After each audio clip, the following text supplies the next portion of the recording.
Hey YouTubers, it's me, Lonnie Clark, and that's for art. So I put a timer on so I won't go more than 15 minutes. So if I'm reading more than 15 minutes, this is gonna blah, blah, blah, blah. So this was interesting. I thought I read this article. I've been reading for half an hour and I did something wrong and didn't save it. So now I'm going to read it again. Only this time I know that I was thinking when I first started this that I would be finished with part 2 tonight. It's kind of extensive, so it's going to be a 3-parter reading this.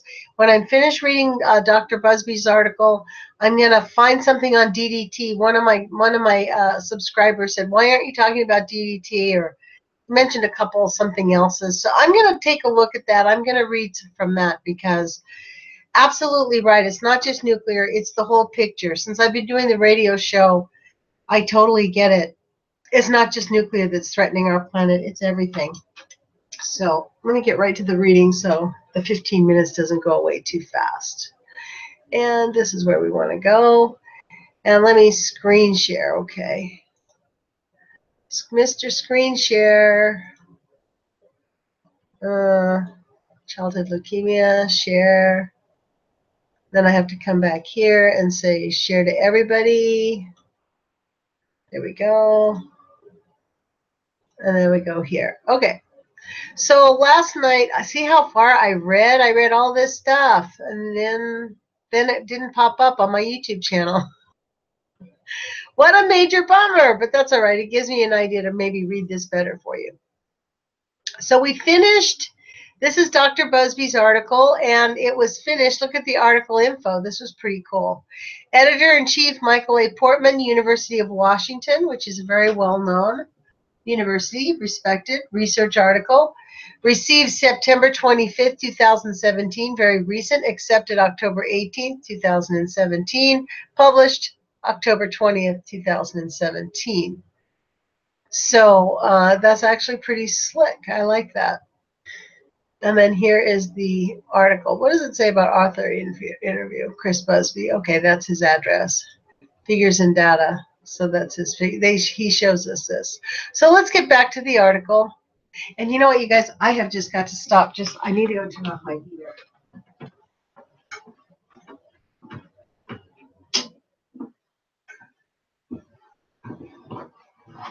Sorry about that, you guys. I had to go turn off my heater. I have this like forced air heating that is completely hideous. So I have to turn it off at the fuse box or my house gets like an oven. Which I kind of like it being super warm, but even me, who likes 80 degrees, 90 degrees weather, I think it gets to be like, if it's over 80 in here, it's super uncomfortable. So we read the abstract and we read the introduction last night. And so here we are at data, method, and results. The data for the examination of the, beg your pardon, the article, Childhood Leukemia, Atmospheric Test Fallout, and High Voltage Power Distribution Lines by Dr. Chris Busby. The data for the examination of the trend in child leukemia effect is available from the 2 studies in the Childhood Cancer Research Group in 2005 and 2014. Data from the Bunch et al. 2014 study. Et al. Means he was the lead scientist, and et al. There was a group of scientists, so they just bunch them all together, for those of you who don't know that. Bunch et al. 2014 study enables a straightforward analysis of any effect. The data, cases, and controls were grouped into 5 groups: 1962 to 69, 1970 to 79, 1980 to 89, 1990 to 2000, and 2000 to 2008. The numbers are given in Table 1 together with the relative risk reporting by the Bunch et al. 2014. The association between the trend in childhood leukemia and the trend in radioactive fallout was examined. Relative risk by regression for case control study of childhood leukemia 014 data from Bunch et al. 2014, that's exhibit number 3, adjusted by the authors for higher control numbers. So you'll see here the period, the relative risk 0 to 200 meters, cases from 0 to 200 meters, controls 0 to 200 meters, and number of cases. So 62 to 69, the relative risk between 0 to 200 meters was 4.5, the greatest of all of them, 4.5. Cases from 0 to 200 was 14. Controls was from 0 to 200 was 4. And then the total number of cases was 1,107. In 1970 to 79, there was 2.46 relative risk leukemia. The cases were 40, controls were 22, and the total number of cases was 3,519. From 1980 to 89, it was 1.54, so it's going down.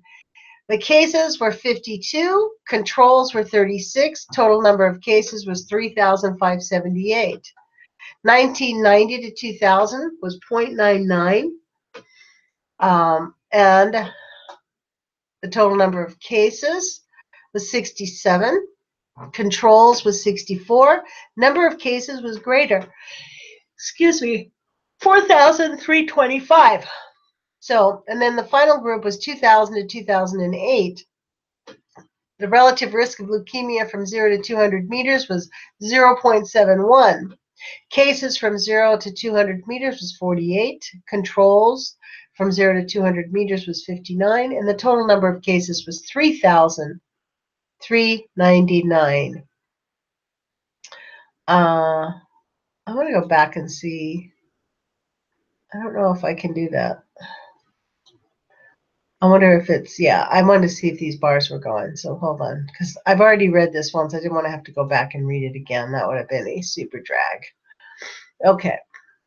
Data for fallout is available from the UK annual reports of the Letcomb Research Laboratory from measurements made by the Atomic Energy Research Establishment Harwell and from the 2000 and earlier reports of the United Nations. In Table 2, the mean fallout doses, as calculated by the UK National Radiological Protection Board, are given together with the relative risks obtained for the same period by the Bunch et al. 2014 study. Table 2. Annual estimated doses from atmospheric test fallout for England and Wales for the period identified by Bunch et al. 2014 and the relative risks of childhood leukemia 0 to 200 meters from high voltage power lines. So this relative risk from 0 to 200 meters is carried off in this second column. And then we have a new column called annual mean fallout dose and the period. So from 62 to 99, it was 68 in millisieverts. So that's what this was. Annual mean fallout was 68 millisieverts. Relative risk was 4.5. 70 to 79, the annual mean fallout dose was 19. Relative risk childhood leukemia, 0 to 200 meters, was 2.46.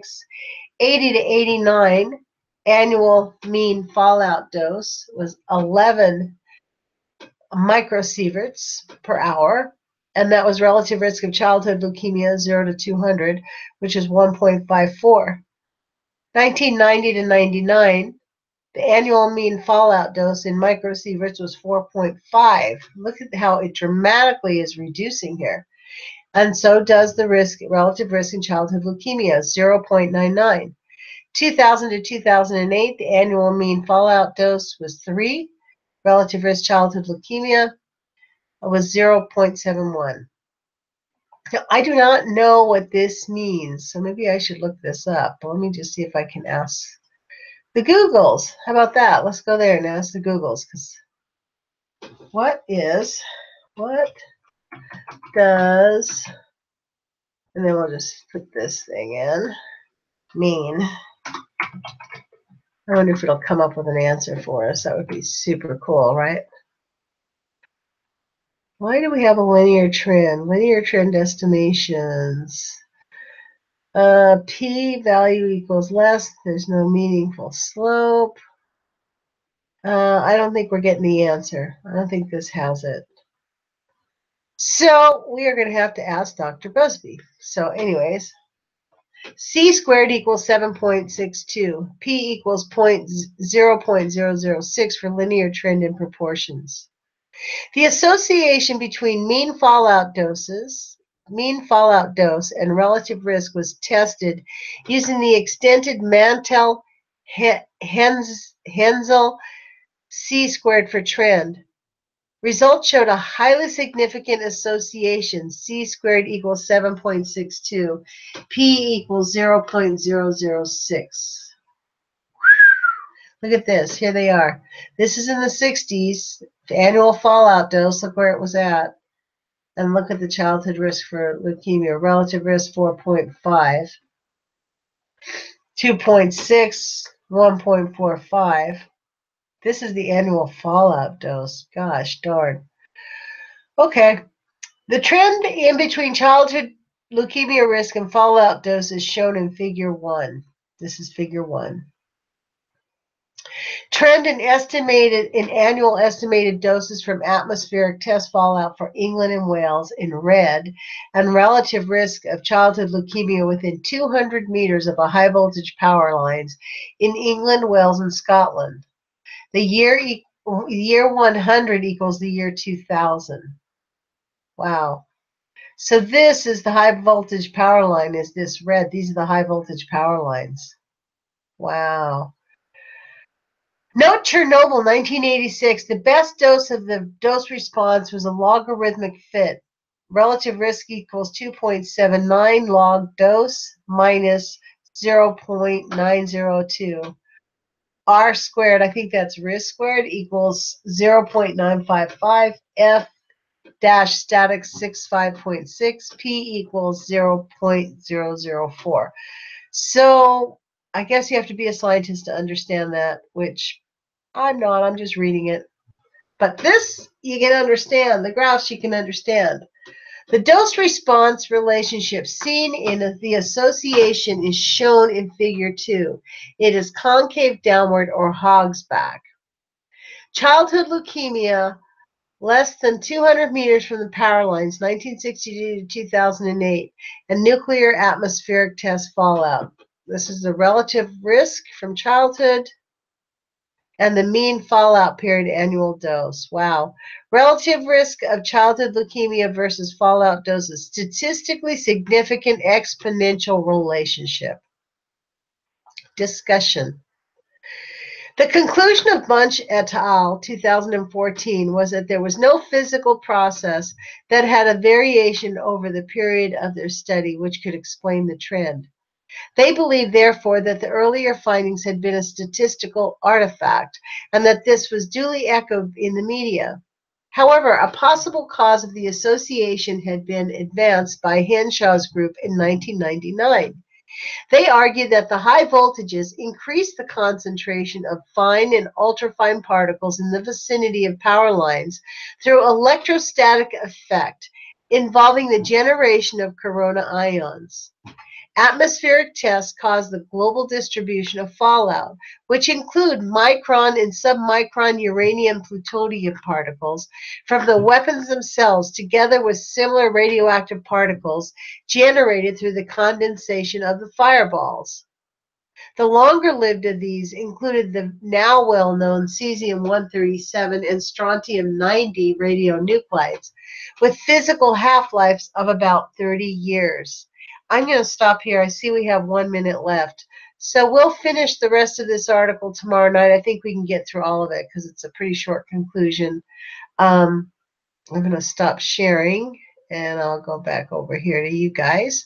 And thank you. And please remember to thumbs up. Let's try to keep thumbsing up because, you know, I guess I'm on someone's target now because I have more thumbs down than thumbs up. But I'm not, that doesn't bug me. I'm going to keep doing this because I am here for the people that want this information, want to be well armed with information and understand what's happening to our families and, let me delete this, and to our children. Power is knowledge, and happiness is resistance, and love is greater than fear. So we'll talk to you guys tomorrow. I'm going to be on Jerome's show tomorrow at 8 o'clock in the morning. I don't have a guest.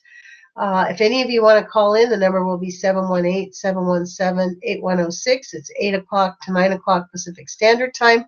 I have some things I'm going to read, articles that I'm going to read, and put your courage feet on, you guys. We'll talk to you soon. Thanks for being my subscribers, and please thumbs up, and I'll talk to you later. Ciao.